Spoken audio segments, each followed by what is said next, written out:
And continuing with Toy Fair coverage from 2020 in New York, we have a new wave of Marvel Legends figures. This time it's kind of the Gameverse wave, essentially. So this is really exciting. This is something that was kind of started in the Demo Goblin wave that was released at the very beginning of this year, where we did have a couple of actually, Marvel game figures in it with a couple Spider-Man suits.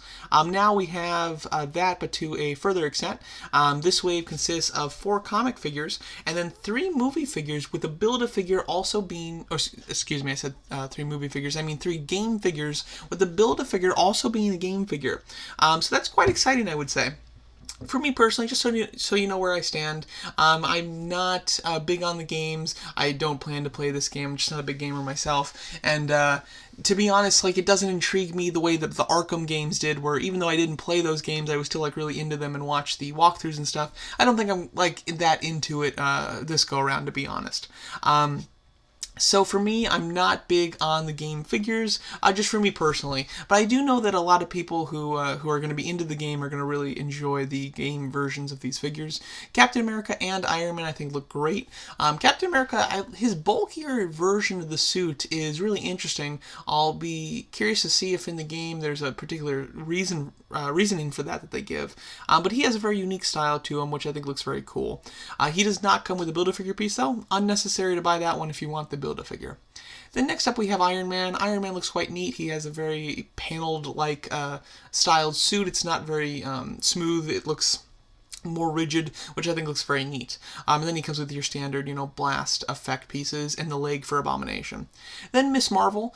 This is a figure that looks to me just like a complete repaint. Now, there might be something that I'm missing. Maybe it has a new head. Maybe it has a new, piece design to it. But for the most part, I think this is the exact same one that was released not too long ago. However, it just has a little bit more metallic style paint to kind of fit that game style more. But to be honest, I think it's the same figure. I don't see any differences in it. She comes with the most interesting piece, his torso for Abomination. And then when we go to the comic figures, we have Marvel. Obviously a very big Marvel character. I think one that people are going to like. Figure-wise, he looks a little bit plain. There's not a ton going on there that's new or different. Nonetheless, so the figure looks good. It's what you'd expect for a Marvel figure. Then my favorite of the wave is the leader. I've always wanted a leader figure, and I'm very excited that we are actually going to get one. Very classic in the bright orange suit. They could have gone with a couple different designs for the leader, such as when it comes to his massive head, there's just the kind of a very long oval style head that they went with here, and there's also the head where it's a little bit more rounded and more textured. They could have gone with that too, but nonetheless, I like the one that they went with. It's a little bit more your classic version of the leader, which I think is very cool. So I'm excited for that one. He comes with the leg for Abomination. Then next up we have Rage, a character that I don't know much about, to be quite honest.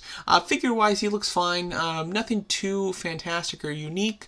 I think that the body and everything looks very standard. But you do have, I think, some extra wrist guards, pieces that we haven't seen before, as well as a belt. And then the jacket, being with the cut-off sleeves, that looks new to me, but I wouldn't be terribly surprised if it was reused for somebody else. I almost want to say Tombstone, but I don't think so. I think it actually is different. So I'm not 100% sure. That might be new, might be reused. And then a new head sculpt. I think the head sculpt looks good. I like the expression in it. And then we have Mekai. I believe I'm pronouncing that correct. This is one of the coolest designed characters in the wave. I think he's very unique. And definitely not reusing many pieces. I think that there are some pieces reused from Beetle. The upper or the lower arms definitely look like they're reused from Beetle. And then without being able to see the feet, it's a little hard for me to tell. Actually, give me 1 second here. I can go check. Okay, I just took a look at a kind of out-of-package image. It looks like the arms are reused from Beetle. I believe the legs are reused from Beetle. However, the feet are just kind of your standard, regular Marvel Legends feet, not Beetle's feet. The torso, head, and backpack all look like new pieces, though, which is very cool. And then, of course, he comes with the head for Abomination. What I think of Abomination as a whole, I'm a big Abomination fan. I'm not... like I said, I'm not a big fan of the game. I don't know too much about it. I think this is an interesting interpretation for Abomination. To be honest, I love it, except for the head sculpt. I think the head sculpt's weird. And I get that they're kind of going for a little bit more humanoid, which I understand, but I wish that the head sculpt had a bit of a different design to it. It looks a little too human-y compared to the rest of him. But I love the scales on his back. I think that the nails are really extremely cool looking. And I love the feet. I think the feet look really good.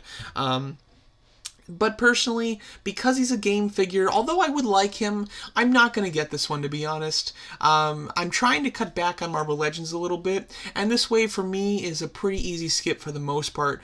The only exception to the skip, in my opinion, is the leader.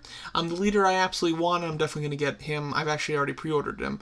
However, the rest of these I think are going to be a skip for me. The only other one that like really intrigues me is the Build-A-Figure, but of course, you know, it's not worth building him just for the Build-A-Figure himself, because he's a game figure and I don't really have like a game collection when it comes to Marvel. Nonetheless, if I was ever able to get it like cheap, if for some reason this is one of the Build-A-Figures that just doesn't do well or something like that, I might get it in the future, but at the moment I don't think I'm going to actually build him, although, like I mentioned, I like Abomination. This is an interesting version of him, so I am tempted to get him. But as far as the rest of the figures, for me, they don't do a whole lot.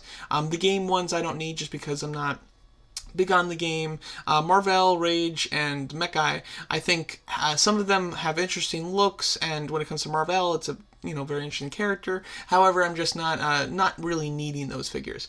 But the leader is one that I've always wanted, so I'm very excited to finally get a version of him in Marvel Legends form. This is an interesting wave. I could see this being one that, some people are really into, some people are really not.